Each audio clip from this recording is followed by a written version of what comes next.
IMAX లోపల scary room అని చెప్పేసింది. సో స్కారీ రూమ్కి పోతున్నాము. ఇగో మా ఫ్యామిలీ మెంబర్స్ అంతా జమ్ముగా రెడీగా ఉన్నారు. ఎప్పుడు లోపలికి పోదాం, ఎప్పుడెప్పుడు ఆరుద్దాం అని చెప్పేసి.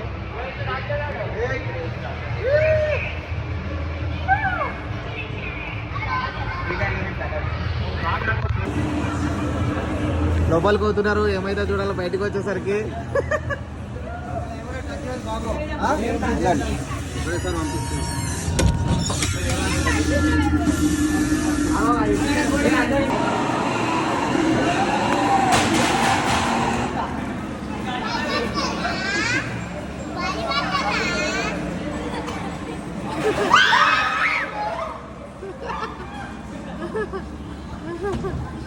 ఏంది భయ భయపడరా?